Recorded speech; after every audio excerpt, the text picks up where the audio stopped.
नमस्कार प्रिय विद्यार्थियों, मेरा अवतार सिंह आपके एकेडमी 02 पर आपका स्वागत। आज हम पठित गद्यांश के बारे में चर्चा करते हैं। बड़ा ही महत्वपूर्ण होता है। देखते हैं।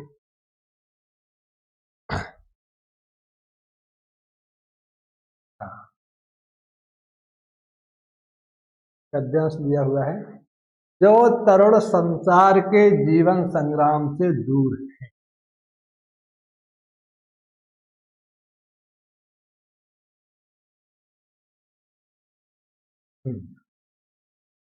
तरुण तरुण किसे कहते हैं? नौजवान, जवान, नौजवान, युवक। तो जो भी युवक हैं और जीवन के संग्राम, जीवन क्या होता है? एक युद्ध होता है। रोज नई चुनौतियों का सामना करना पड़ता है। यही बताया, जो भी नौजवान संसार के जीवन रूपी संग्राम से दूर हैं, उन्हें संसार का चित्र बड़ा ही मनमोहक या मनोहर प्रतीत होता है।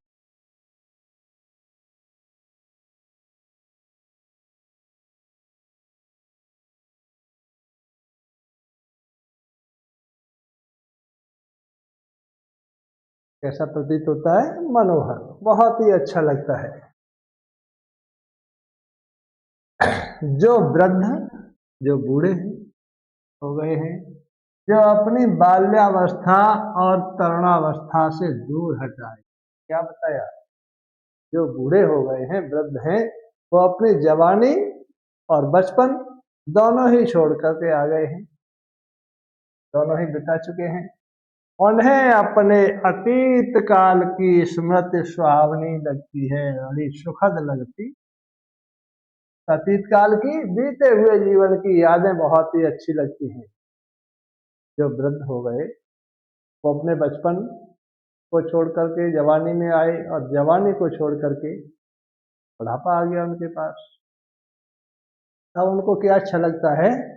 अपने बीते हुए जीवन की स्मृतियां अच्छी लगती।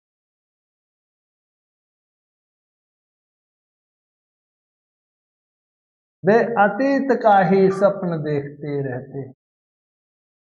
वृद्ध हैं, वो बीते हुए जीवन के सपने देखते रहते हैं। वो चाहते हैं काश वही दिन फिर आ जाते, हमारे जीवन में वही दिन फिर लौट करके आ जाते। तरुणों के लिए क्या बताया? युवकों के लिए जैसे भविष्य उज्ज्वल होता है। जो युवक होते हैं, नौजवान होते हैं, वो भविष्य की लुभावनी कल्पनाएं करते रहते, भविष्य के सपने सजोते रहते हैं। और वैसे ही वृद्ध अतीत को अपने वर्तमान में लाना चाहते। वैसे ही जो बड़े बूढ़े हैं, वृद्ध हैं, वो अपने बीते हुए जीवन को वर्तमान में वापस लाना चाहते हैं। क्यों? क्योंकि नौजवान या वृद्ध दोनों ही अपने वर्तमान जीवन से असंतुष्ट। अब नहीं बुजुर्गों से पूछा जाए कि आज आप बीते हुए जीवन को पसंद कर रहे हैं, क्या उस समय आपको वह जीवन पसंद था? क्या वर्तमान काल आपको पसंद? तो कहेंगे तब तो ऐसा नहीं लगता था। क्यों? कि व्यक्ति वर्तमान काल से ही खंड रहता। क्या बताया? दोनों को असंतोष होता है। तरुण भविष्य को वर्तमान में लाना चाहते हैं। नौजवान लोग हैं, वो क्या चाहते हैं? कि हमारा भविष्य वर्तमान बन जाए, हमारा भविष्य वर्तमान बन जाए। और वृद्ध है, वो क्या चाहते हैं? कि हमारा भूतकाल, हमारा बीता हुआ जीवन वर्तमान बन जाए। तरुण क्रांति के समर्थक होते हैं। नौजवान किसके समर्थक होते हैं? कुछ बदल कर करने के, कुछ नया करने के समर्थक होते हैं। इसीलिए वो भविष्य काल को अपना स्वर्णिम युग मानते हैं कि आने वाले समय में मैं क्या करूंगा, ये करूंगा, वो करूंगा, बहुत सारी कल्पनाएं करते हैं, बहुत सारी सब। और वृद्ध, वृद्ध क्या, वृद्ध अतीत गौरव के संरक्षक, बीते हुए जीवन के संरक्षक, किसके, बीते हुए जीवन को सुरक्षित रखना चाहते हैं। इन्हीं दोनों के कारण, किनके कारण, इन्हीं नौजवानों के कारण और बड़े बूढ़ों के कारण, वृद्धों के कारण वर्तमान सदैव क्षुब्ध रहता है। अशुद्ध लिख दिया है, क्या हुआ, क्षुब्ध, क्षुब्ध रहता है। क्षुब्ध माने दुखी। वर्तमान जीवन से सभी दुखी रहते हैं और इसी कारण से वर्तमान काल सदैव सुधारों का काल बना रहता है। जो भी सुधार हम करते हैं, किसी भी कार्य का सुधार करें, किसी भी गलती में सुधार करें, कब करेंगे उसे, वर्तमान काल। अरे बीते हुए काल में सुधार कैसे कर लेंगे, वो बीत गया है। और भविष्य काल में सुधार कैसे कर लेंगे, क्योंकि वो अभी आया ही नहीं है। जब भी सुधार करेंगे तो कब करेंगे, वर्तमान काल। कोई भी सुधार करें, कोई भी कार्य करें, सुधार से ही क्या है, कोई भी कार्य करें तो कब करेंगे उसे, वर्तमान। इसीलिए वर्तमान काल कैसा काल होता है, सुधार।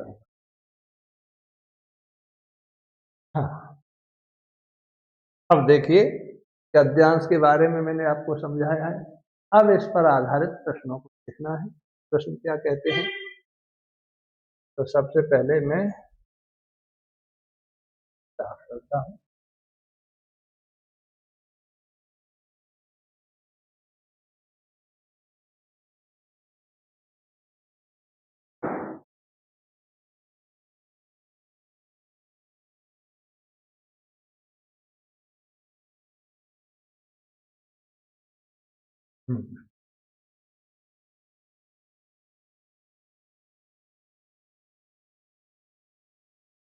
गद्यांश पर आधारित प्रश्न।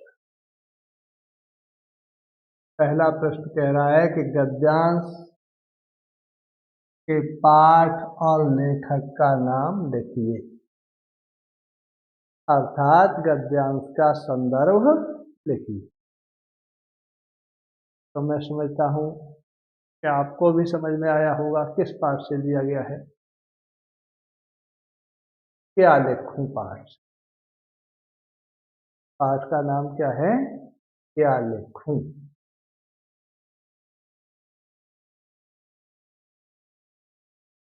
हाँ,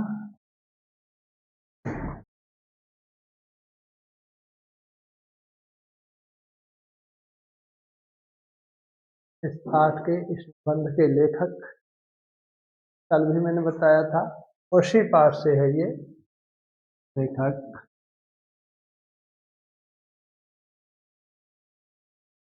पद्मलाल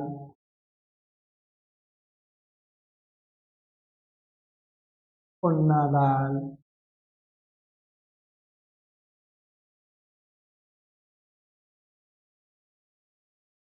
बख्शी।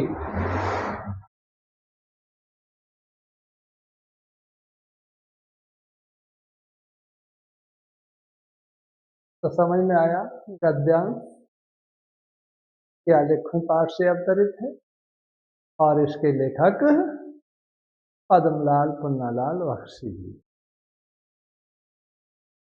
या इसी को दूसरे शब्दों में लिख देंगे, कहेंगे कि उपर्युक्त गद्यांश का संदर्भ लिखिए। संदर्भ में भी वही लिखा जाता है, पाठ का और लेखक का नाम। प्रस्तुत गद्यांश हमारी पाठ्य पुस्तक के गद्य भाग से क्या लिखूं नामक निबंध से अवतरित है, जिसके लेखक पद्मलाल पुन्नालाल बख्शी। समझ में आया।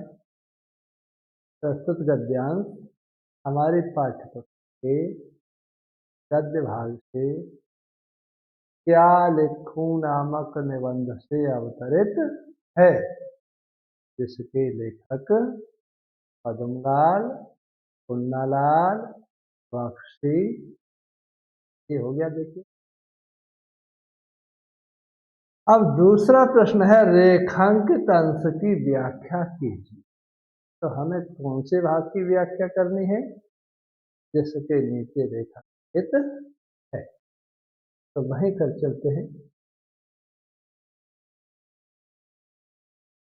आगे शब्दांश पर कि जो तरुण संसार के जीवन संग्राम से दूर है, क्या बताया, जो भी नौजवान। अब उन्हीं शब्दों का अर्थ बदलते जाएंगे, आशय पढ़ते जाएंगे, पर्यायवाची दिखते जाएंगे, और क्या है, जो भी नौजवान संसार के जीवन रूपी संग्राम से दूर हैं, उन्हें संसार का चित्र बड़ा ही मनोहर या मनोहर प्रतीत होता है। आशय क्या है कि जिन नौजवानों के ऊपर अपने जीवन के जीने का भार नहीं, जिन्हें कुछ भी रोजगार करने की फिक्र नहीं, धन कमाने की, अपने परिवार का पालन करने की कोई फिक्र नहीं, जिनका भार नहीं होता है, उन्हें संसार बड़ा अच्छा, जीवन कैसा लगता है, बहुत अच्छा, क्योंकि उनके पास कोई जिम्मेदारी नहीं है। अब क्या बताया, जो वृद्ध बड़े बूढ़े हो गए हैं, वृद्ध हो गए हैं, जो अपनी बाल्यावस्था यानी अपने बचपन को और अपनी तरुणावस्था अपनी जवानी से दूर हटाए हैं, अर्थात पीछे छोड़कर आ गए हैं। तो बूढ़े हो गए, जो अपने बचपन को और अपनी जवानी को छोड़ करके आगे निकल आए हैं, उन्हें अपने अतीत काल की, उन्हें अपने बीते हुए जीवन की, अतीत काल का मतलब बीते हुए जीवन की स्मृति यादें बड़ी ही सुखद लगती, क्या बड़ी ही भली लगती। वे अतीत का ही स्वप्न देखते हैं। वे वृद्ध अपने बीते हुए जीवन के ही सपने देखते रहते हैं। तरुणों के लिए जैसे भविष्य उज्जवल होता है। अब क्या बताया लेखक ने, बताया कि जिस तरह से नौजवानों के लिए, जवानों के लिए भविष्य या आने वाला समय उज्जवल होता है, आने वाले समय के लिए जवान या नौजवान अनेक सपने सजोए रखते हैं। अगली वर्ष को ये करूँगा, मेहनत करूंगा, धन कमाऊंगा। हाँ, तो नौजवानों के लिए क्या उज्जवल होता है, भविष्य उज्जवल होता है। और वैसे ही वृद्धों के लिए, बड़े बूढ़ों के लिए अतीत बीता हुआ जीवन सुखद होता है। वर्तमान से दोनों को असंतोष होता है। वर्तमान काल से चाहे जवान हो और चाहे हो बूढ़े, दोनों ही क्षुब्ध रहते, असंतुष्ट रहते हैं या नाखुश रहते हैं। तरुण भविष्य को वर्तमान में लाना चाहते हैं। क्या बताया, नौजवान लोग हैं वो भविष्य काल को या आने वाले समय को अपने वर्तमान में कर लाना चाहते हैं। नौजवान आने वाले समय को अपने वर्तमान में लाना चाहते हैं, और वृद्ध बड़े बूढ़े अपने बीते हुए जीवन की स्मृतियों को अपने वर्तमान में खींच कर लाना चाहते हैं। ठीक है। तरुण क्रांति के समर्थक होते हैं। जो जवान है वो क्रांति के समर्थक होंगे, उनके अंदर कुछ कर गुजरने की लालसा होती है। क्रांति क्या होता है, कुछ अच्छा करके दिखाना ही क्रांति कहलाता है। कुछ अच्छा करके दिखाना क्या कहलाता है, क्रांति। तो जवान है वो क्रांति के समर्थक होते हैं, क्योंकि उनके शरीर में ऊर्जा होती है सब कुछ करने की। और वृद्ध बड़े बूढ़े अपने अतीत गौरव के संरक्षक, अपने बीते हुए गौरवशाली जीवन को सुरक्षित रखना चाहते हैं। इन्हीं दोनों के कारण वर्तमान काल सदैव शुद्ध रहता है, यानी चाहे वृद्ध हो चाहे नौजवान हो, वर्तमान काल से दुखी रहते हैं। यहाँ थोड़ा मिसप्रिंट है, क्या है ये, क्षुब्ध, क्षुब्ध रहता है, दुखी रहता है। और इसी कारण से क्या होता है फिर, वर्तमान काल सदैव सुधारों का काल बना रहता है। लोग वर्तमान काल से दुखी रहते हैं, जिस चीज से दुखी होते हैं उसी में सुधार करते हैं। जो हमें पसंद नहीं होता है, कोई चीज हमें अच्छी नहीं लगती है, उसी में तो सुधार करेंगे। तो ये है वर्तमान काल सदैव सुधारों का काल। तो ये आपकी हो गई रेखांकित अंश की व्याख्या। ठीक है, हाँ।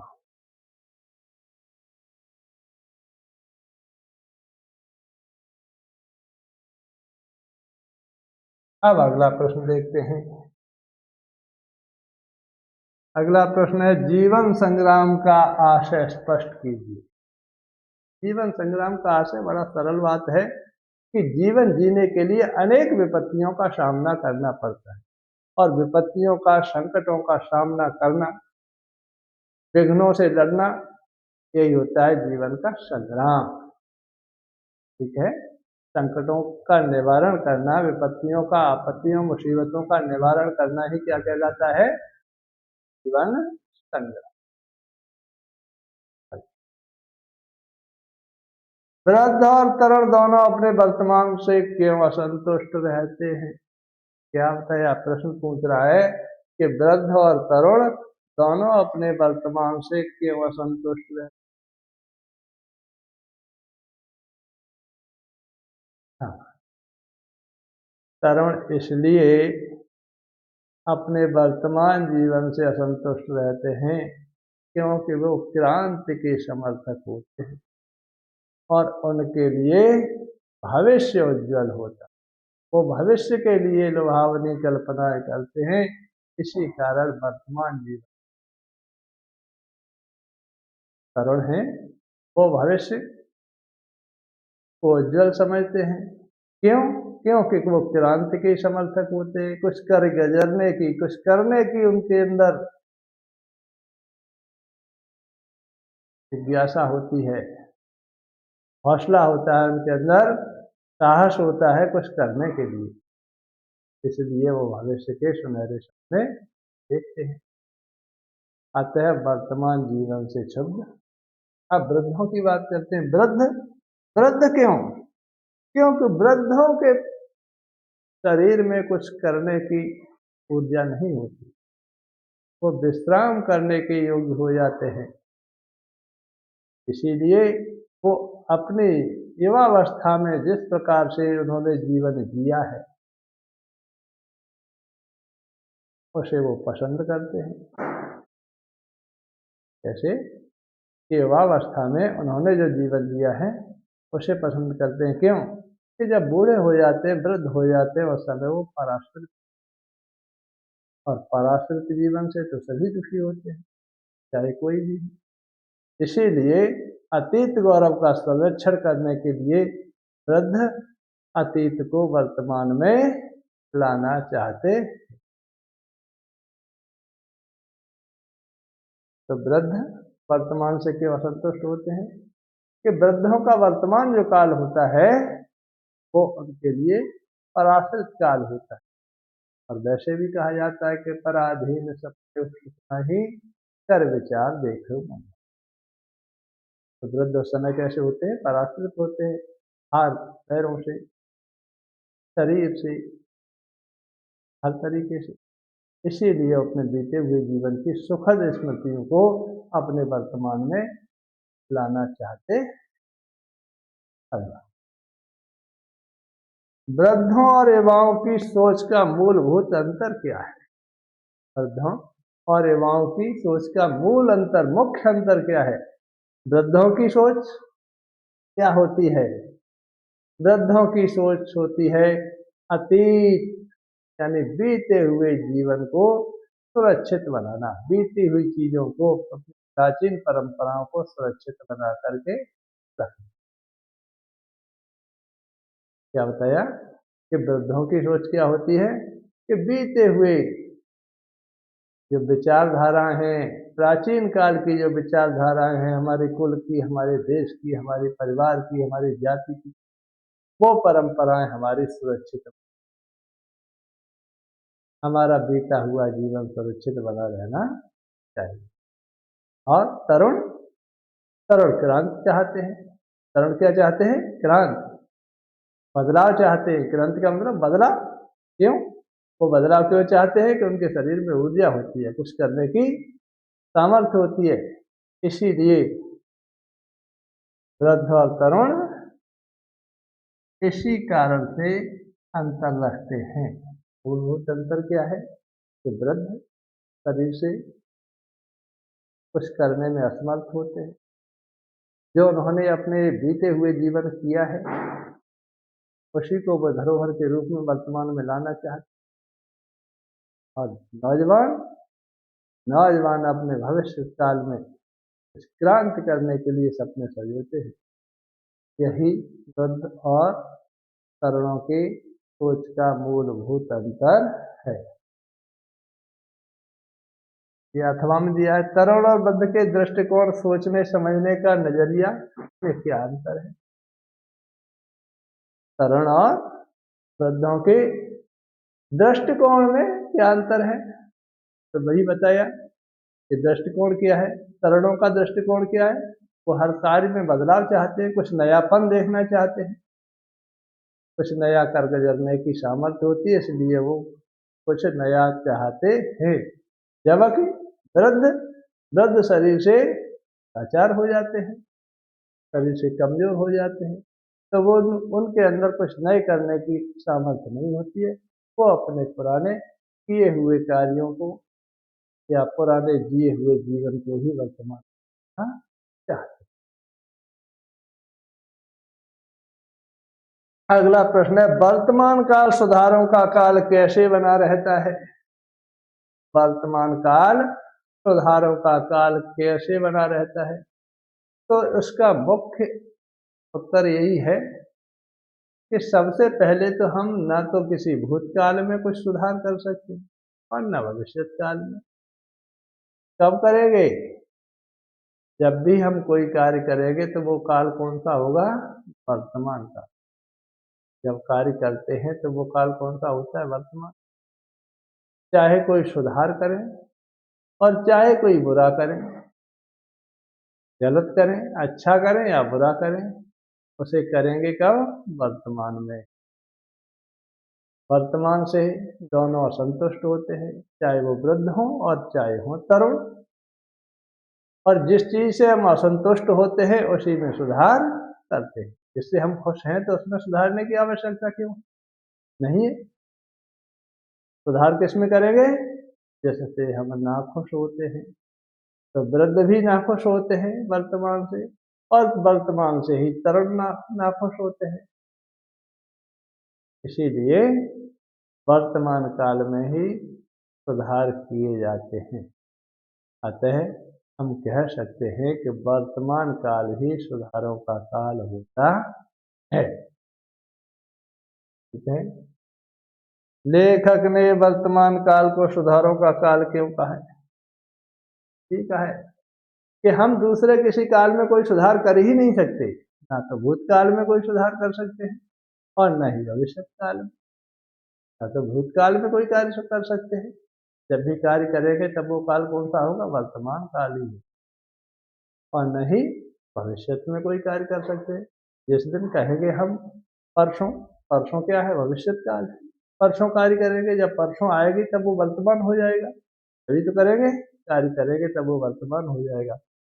यही है कि वर्तमान काल को सुधारों का काल इसीलिए कहा गया है कि कोई भी कार्य करेंगे वो वर्तमान काल में ही करेंगे।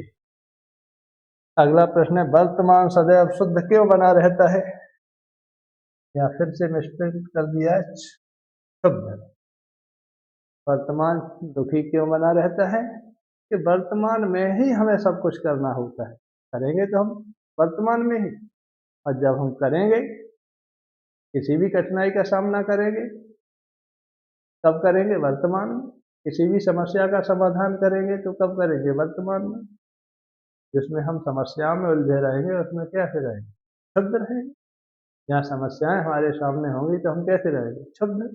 तो यही है कि वर्तमान सदैव शुद्ध बना रहता। इसे मैं फिर से कहता हूँ, ये कौन सा है? क्षुब्ध।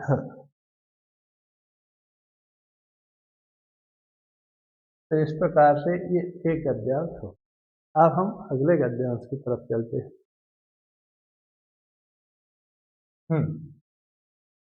यहाँ से गद्यांश है, ईर्ष्या का यही अनोखा वरदान है। वरदान, वरदान क्या होता है? आशीर्वाद।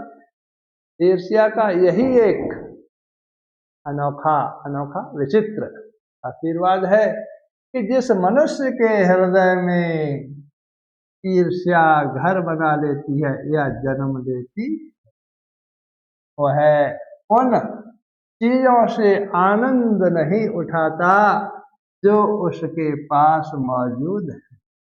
क्या बताया लेखक ने?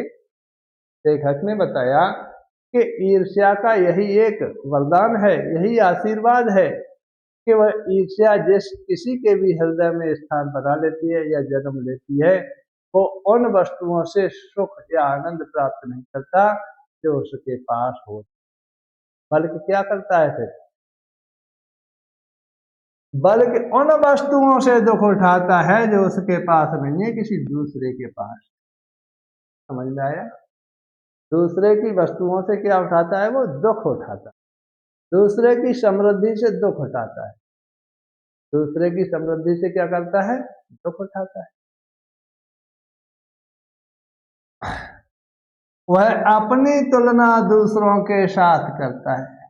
क्या गलती कर जाता है कि अपनी तुलना दूसरों से कर बैठता है। और तुलना जैसे तराजू से तौलते हैं, एक पल्ले में बाट रखा होता है, एक में हमारी वस्तु रखी होती है, अनाज रखा होता है, आटा दाल कुछ भी, वही तो तोलन होता है। हाँ, तो इसी प्रकार वो अपनी तुलना किससे करता है? किसी दूसरे व्यक्ति। और हमेशा क्या करता है? वो अपने से ज्यादा बड़े व्यक्ति से तुलना करता है, अमीर से, रईस से, जौन से। फिर देखता है कि मेरे पास क्या चीज कम है, और जितनी भी कमी उसके पास पड़ती है उसी से वो दुख उठाने लगता है। गया तो वह अपनी तुलना दूसरों के साथ करता है, और इस तुलना में उसे अपने पक्ष के सभी अभाव, यानी जो भी उसके पास नहीं है, जो भी उसके पास कमी है, उसी से वह दुख उठाने लगता है। और जो भी अभाव है उसके हृदय पर दंश मारने लगते हैं। क्या करते हैं? दंश। दंश जानते हैं? दांत मान लीजिए, दांत से काटने लगते हैं, या बिच्छू की तरह डंक मारने लगते हैं। क्या? उसके पास जो अभाव है वो उसके हृदय में टीस पैदा कर देने लगते हैं, दर्द पैदा करने लगते हैं।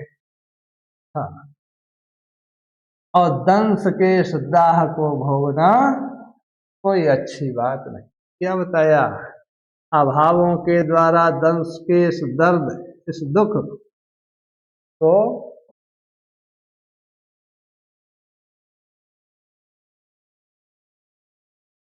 भोगना, देखो तो मैं रोकियो भाई। हाँ, ऐसे क्या बताया कि दंश के इस दर्द को भोगना कोई अच्छी बात नहीं। मगर ईर्ष्याल व्यक्ति, लेकिन ईर्ष्याल व्यक्ति, ईर्ष्याल किसे कहते हैं? ईर्ष्याल जिसके हृदय में ईर्ष्या जन्म लेती है, करे भी तो वो क्या करे, करे भी तो क्या करे, वह आदत से लाचार होकर, लाचार हो जाता है, अपनी आदत के वशीभूत हो जाता है, अपनी आदत के आगे हार जाता है। इसीलिए उसे यह वेदना, यह दुख भोगना ही पड़ता। ये देखिए, मैंने पूरे गद्यांश के बारे में आपको समझाया। अब इसके आगे जो प्रश्न दिए गए हैं, प्रश्न पूछे जाएंगे, उनके बारे में मैं चर्चा।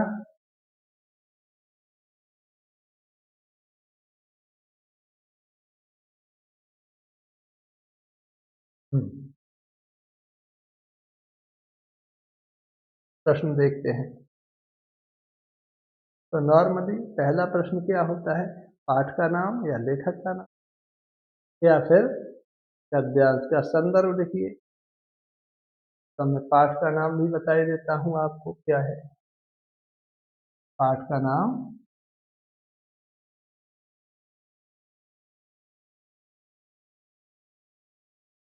ईर्ष्या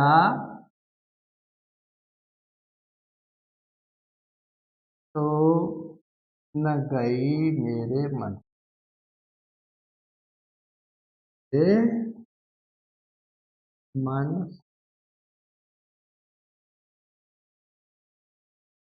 देख रहे हैं। पाठ का नाम क्या है, ईर्ष्या तू न गई मेरे मन से। और फिर इसके लेखक कौन है वो भी देखते हैं। नाम रामधारी सिंह दिनकर, रामधारी सिंह दिनकर।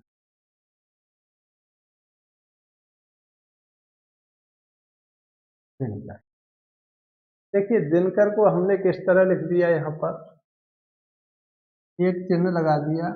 इस चिन्ह को क्या कहते हैं, इकहरा अवतरण चिन्ह। दिनकर हमने एक चिन्ह में बंद किया, उसका नाम क्या है, इकहरा अवतरण चिन्ह। अंग्रेजी में से कहते हैं सिंगल इन्वर्टेड कॉमा। कहाँ प्रयुक्त होता है ये, किसी के विशेष नाम को, किसी के उपनाम को, विशेष नाम को इसी चिन्ह के अंदर बंद किया जाता है। तो अब पाठ का नाम हमें पता लग गया, लेखक का नाम हमें पता लग गया, तो हम इसका संदर्भ लिख सकते, लिखते हैं संदर्भ।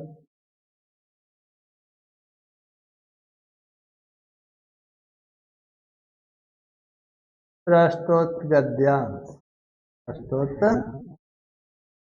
गद्यांश हमारी पाठ्य पुस्तक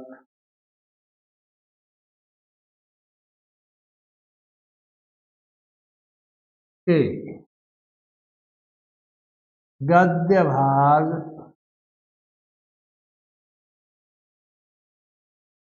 से ईर्ष्या तो न गई मेरे मन से, मेरे मन से नामक शीर्षक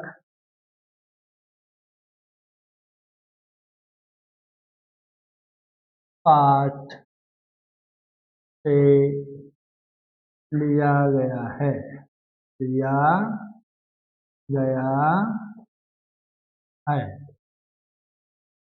जिसके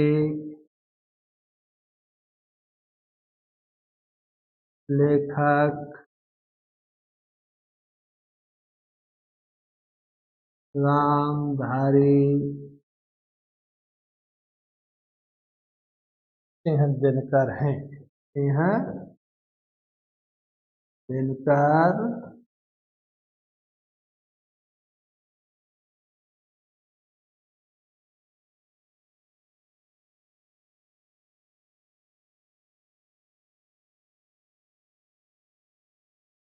हैं। ये हो गया हमारा संदर्भ। प्रस्तुत गद्यांश हमारी पाठ्यपुस्तक के गद्य भाग से ईर्ष्या तो न गई मेरे मन से नामक शीर्षक पाठ से अवतरित है, जिसके रचयिता भी कह सकते हैं, लेखक कह सकते हैं, रामधारी सिंह दिनकर है। तो ये पहला सवाल हो गया। अब इसके बाद और भी प्रश्न होंगे, उन्हें देखते हैं। प्रश्न बताया है, पहला हो गया गद्यांश के पाठ और लेखक का नाम या अथवा में उपजित गद्यांश का संदर्भ हो गया। अब दूसरा प्रश्न है रेखांकित अंश की व्याख्या की। तो रेखांकित अंश की व्याख्या के लिए हमें फिर वहीं चलना होगा। ये देखिए, हम व्याख्या करते हैं, बाकायदा हेडिंग डालेंगे।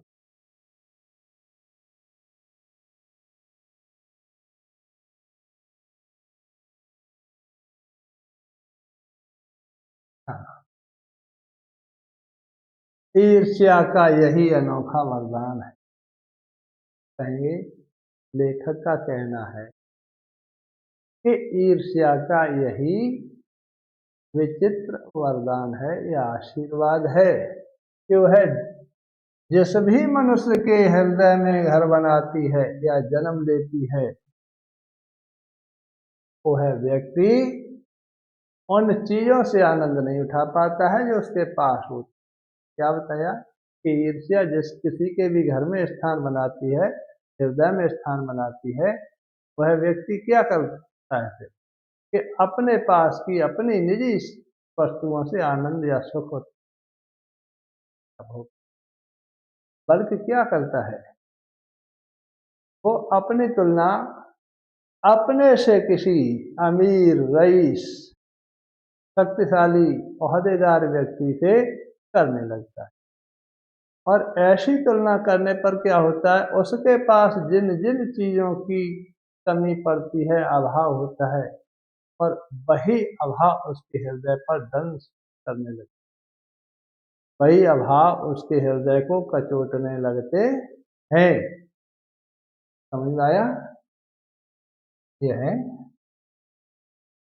तुलना दूसरों के साथ करता है और वही अभाव उसके हृदय पर क्या करते हैं, दंश प्रहार करते हैं, उसके हृदय को कचोटते। तो ये हो गया, देखिए भाई, यहाँ तक है रेखांकित। लेकिन अगर परीक्षा में आता है, जरूर नहीं है कि परीक्षक गद्यांश दे, इधर भी कर सकता है, पूरे पर कर सकता है, तो हमें अर्थ या व्याख्या पूरे ही गद्यांश की समझ लेनी चाहिए। ठीक है, तो मैं यहाँ तक अंत तक इस व्याख्या को समझाऊंगा आपके लिए। क्या है, वह अपनी तुलना किसके साथ करता है, दूसरे किसी अमीर से करता है, किसी रईस से करता है, किसी शक्तिशाली से करता है। फिर क्या पड़ता है कि उसके पास अभाव पड़ जाते हैं, जिन जिन चीजों की कमी पड़ती है तोड़ते समय, तुलना करते समय, और वही अभाव उसके हृदय को कचोटते हैं, उसके हृदय में दंश प्रहार करने लगते हैं। तो दंश के इस दाह को भोगना कोई अच्छी बात नहीं। क्या बताया कि दंश का दाह ही तो ईर्ष्या होती है, दंश का वो दाह होता है, जलन होती है, वही तो ईर्ष्या होती है।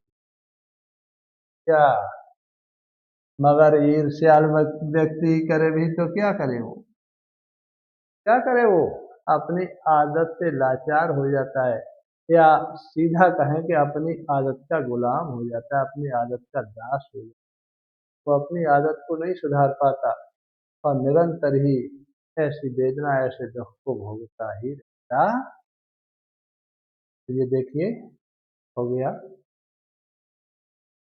रेखांकित अंश की व्याख्या। अब और आगे प्रश्न देखते हैं।